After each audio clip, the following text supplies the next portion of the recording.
Everyone, Radhe Radhe. मैं हूँ रूपाली, आप सबकी रूपाली। और आज मैं लाई हूँ आपके जो भी एक्स या करंट पार्टनर है उनकी करंट फीलिंग्स के बारे में। ये आज की रीडिंग रहेगी। सो इस रीडिंग को मैंने pile number 1 and pile number 2 में डिवाइड कर लिया है। और यहाँ पर आपके इनिशियल्स लिखे गए हैं, आपका नेम का जो इनिशियल है। तो जिस किसी से जो भी पाइल रेजोनेट करती हो, आप वो एनर्जी पिक कर सकते हैं, क्योंकि ये एक जनरल रीडिंग है। तो चलिए स्टार्ट करते हैं। पाइल नंबर 1 में लेटर्स है ACE, GIK, MOQ, SUW। तो अगर मैं बात करूं पाइल नंबर 1 के ओवरऑल एनर्जी की, तो आपकी जो एनर्जी है वो बहुत ही प्योर, इमोशनल और बहुत ही स्ट्रांग है। जब भी कोई मुसीबत आती है ना, तो आप उसका डट कर सामना करते हो। इतनी स्ट्रांग एनर्जी है आपकी। हालांकि आपको कई कबार ऐसे लगता होगा कि मैं वीक पड़ जाता हूँ या वीक पड़ जाती हूँ, जो कि सेल्फ डाउट एक ह्यूमन बीइंग के अंदर रहता है। लेकिन जब भी कोई मुसीबत आती है ना, आप डट कर सामना करते हो। तो इस पर्सन के लिए आप कोई नॉर्मल इंसान नहीं हो। आप उनकी लाइफ में एक टर्निंग पॉइंट जैसे आए हो। तो उनके जो दिल में आपको लेकर एक अजीब सी फीलिंग है, जैसे कि थोड़ी सी इनसिक्योरिटी कि कहीं मैं इसको खो ना दूं। मतलब इसे कहते हैं फियर ऑफ लॉस। अट्रैक्शन भी है थोड़ा, और थोड़ा सा रिग्रेट भी है कि मैं ऐसा क्यों कर रहा हूँ या ऐसे क्यों कर रही हूँ मैं। ठीक है, जो कि मैंने कई सारी पर्सनल रीडिंग्स में भी बोला है कि उनके मन में आपको लेकर इनसिक्योरिटी है कि पेरेंट्स मानेंगे या नहीं मानेंगे। कास्टिज्म को लेकर कुछ इश्यूज है। ये सारे इश्यूज आपके हो सकते हैं। तो वो आपको इग्नोर करते हुए भी आपको भूल नहीं पा रहे हैं। ओके, ये थी आपकी ओवरऑल एनर्जी। अब मैं अगर करंट फीलिंग की बात करूं, उनके करंट फीलिंग की, तो इस वक्त उनके दिल में थोड़ा सा कंफ्यूजन और थोड़े से इमोशंस भी है। इमोशंस थोड़े हेवी है। तो वो ये फील कर रहे हैं कि मैंने जो भी किया आज तक, वो जज कर रहे खुद को कि क्या वो गलत था। मैंने जो भी कहा, मैंने जो भी किया, और मैं इग्नोर कर रहा हूँ या इग्नोर कर रही हूँ, क्या वो गलत था या गलत है, ये खुद से पूछ रहे।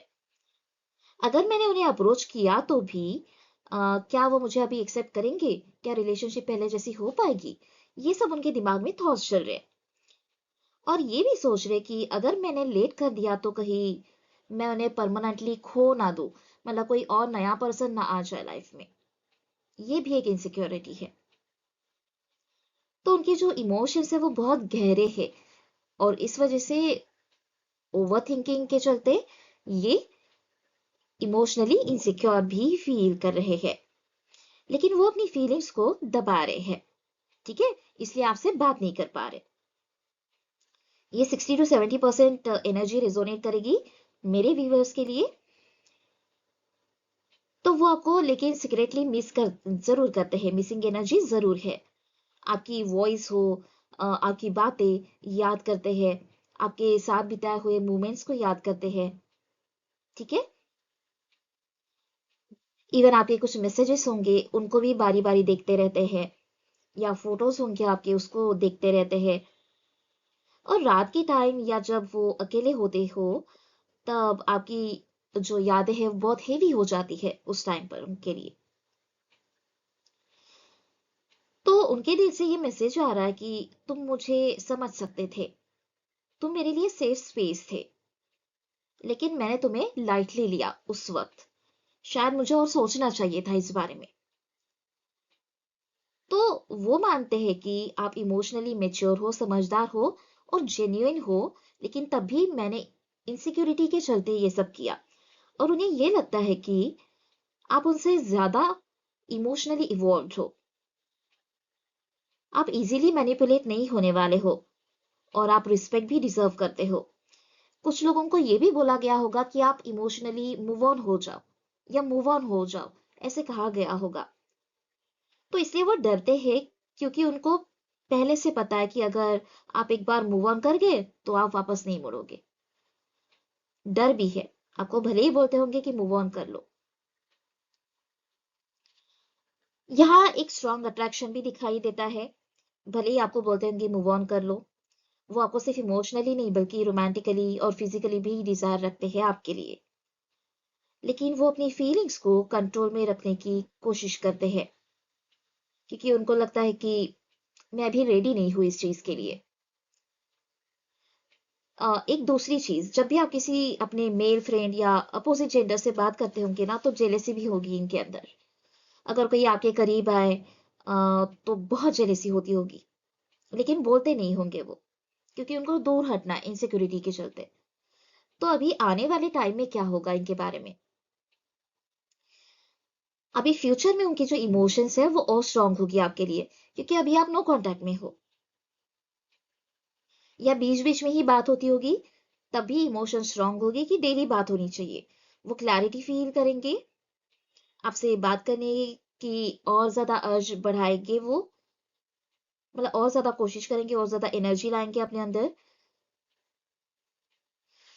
और कुछ लोगों के लिए पॉसिबल है, 5 to 10% लोगों के लिए, कि सडन कोई मैसेज या कांटेक्ट आ जाए, कांटेक्ट हो जाए उनका आपके साथ। ठीक ठीक है। और बाकी लोगों के लिए इनिशिएटिव जो है वो थोड़ा स्लो होगा, लेकिन होगा जरूर। तो आपके पाइल नंबर 1 के लिए मैसेज ये है यूनिवर्स की तरफ से कि आपने अपना बेस्ट दिया, तो इसलिए अभी प्रेशर मत लीजिए आप। जो आपका है वो आप तक आएगा जरूर। ओके। तो आपको काम रहना है और उनको मेडिटेशन करके, विजुअलाइजेशन करके अट्रैक्ट करना है। तो आप में से जिस किसी से ये रीडिंग रेजोनेट करती हो, आप मुझे कमेंट सेक्शन में जरूर बताएं। अब आते हैं हम पाइल नंबर 2 पे। पाइल नंबर 2 में आपके नेम के इनिशियल्स कुछ ऐसे हैं: BDFHZJN LRTVX और Z। तो चलिए ये रीडिंग स्टार्ट करते हैं कि उनकी फीलिंग क्या है आपके लिए, ओवरऑल एनर्जी।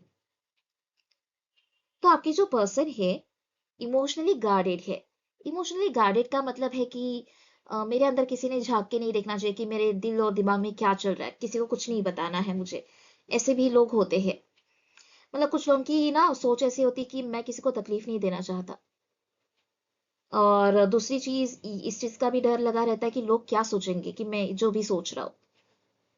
बाहर से बहुत स्ट्रांग दिखते होंगे ये, लेकिन अंदर से काफी सेंसिटिव होंगे। और वो आपको लेकर कंट्रोल वर्सेस इमोशंस के बीच फाइट भी कर रहे हैं अभी। ठीक है, मतलब अपने इमोशंस को कंट्रोल भी कर रहे हैं और इमोशंस बाहर भी निकल रहे हैं। ठीक है। तो उनकी जो करंट फीलिंग्स है अभी, इस वक्त वो आपके बारे में बहुत ज्यादा सोच रहे हैं, बहुत ही ज्यादा। लेकिन एक्सेप्ट नहीं करना चाहते कि मैं आपको याद कर रहा हूँ। आपकी बात भी बीच बीच में होती होगी, तो वो यही बोलते होंगे नहीं मुझे याद नहीं आती, लेकिन याद जरूर आती है। और उनके ये भी थॉट्स है कि मुझे अटैच्ड नहीं होना चाहिए, मुझे अपने इमोशंस को कंट्रोल में रखना चाहिए। अगर मैं फीलिंग्स में आ भी गया तो हर्ट हो जाऊंगा और सामने वाले को भी हर्ट कर दूंगा। मतलब ये इस लाइन का ये मतलब हुआ कि अगर रिलेशनशिप में आ भी गया फिर से, तो अगर आगे चल के शादी नहीं हुई या पेरेंट्स की नहीं, पेरेंट्स से अप्रूवल नहीं दिया, तो कहीं मैं भी हर्ट ना हो जाऊं, सामने वाले को भी हर्ट ना हो, इसलिए। और वो आपको पसंद तो जरूर करते हैं, लेकिन कमिटमेंट या डीप इन्वॉल्वमेंट से बहुत ज्यादा डरपोक है, बहुत ज्यादा डरते हैं। लेकिन उनके दिल का सच ये है कि आपके लिए, आपके बारे में ऐसी एनर्जी है कि आप अलग हो। आपका साथ जो है उनको नॉर्मल नहीं लगता, और आप कभी उनको फील करने पर मजबूर कर देते हो कि कितने अच्छे अच्छे पल आपने साथ में गुजारे हैं। आप उनके इमोशनल वॉल्स को तोड़ रहे हो, तोड़ने की कोशिश कर रहे हो कि डर से बाहर निकलो। और इसी वजह से वो कभी कभी ना डिस्टेंस क्रिएट करते हैं आपसे। ठीक है, कि वो कहीं और ज्यादा बोल्ड ना हो जाए और खो ना दे आपको। वो आपसे कनेक्टेड रहना चाहते हैं, लेकिन अपनी टर्म्स पर, लिमिटेशंस पर। मतलब ये कहना चाहती कि सिर्फ फ्रेंड्स ही अगर रहे तो क्या प्रॉब्लम है। अट्रैक्शन भी है, पॉजिटिवनेस भी है। तो वो आप पर ना नजर भी रखते हैं इनडायरेक्टली, जैसे कि सोशल मीडिया से हो, ठीक है, आप क्या कर रहे हो, किससे बात कर रहे होंगे ये भी सोचते हैं। आप चेंज तो नहीं हो रहे हो, उनकी एनर्जी से किसी और की एनर्जी में तो नहीं जा रहे हो, आप मूव ऑन तो नहीं हो रहे हो। ये सब उनके दिमाग में चलता है, लेकिन ईगो के कारण वो ओपनली एक्सेप्ट नहीं करते। अगर मैं उनकी फ्यूचर फीलिंग्स के बारे में बात करूं, तो आने वाले टाइम में हो सकता है कि उनकी जो फीलिंग्स है वो धीरे धीरे ये सॉफ्ट होती चली जाएगी, कि नहीं मैंने कुछ हार्श बिहेव कर लिया, ठीक है। कम्युनिकेशन भी आप लोगों की बेटर होगी। उनको ये रियलाइज होगा कि मैंने बहुत तीखी तीखी बातें कही, लेकिन अभी नहीं करनी चाहिए। लेकिन अगर मैं बात करूं कमिटमेंट की, तो उसमें डिले रहेगा पाइल 2 के लिए। तो ये पर्सन जो है वो टाइम लेगा अपना। अभी पाइल नंबर 2 के लिए यूनिवर्स का ये मैसेज है कि जो आपका है वो प्रेशर से नहीं बल्कि आपको मिलेगा, लेकिन पेशेंस से, ठीक है। जो भी आपका पार्टनर है वो प्रेशर से नहीं बल्कि पेशेंस से मिलेगा। तो आपकी वैल्यू ऑलरेडी उनके दिल में है। सो डोंट वरी, वो आएंगे लेकिन टाइम जरूर लेंगे, तो आपने पेशेंस रखना है। तो आप में से जिस किसी से ये रीडिंग रेजोनेट करती हो, आप मुझे कमेंट सेक्शन में जरूर जरूर बताएं।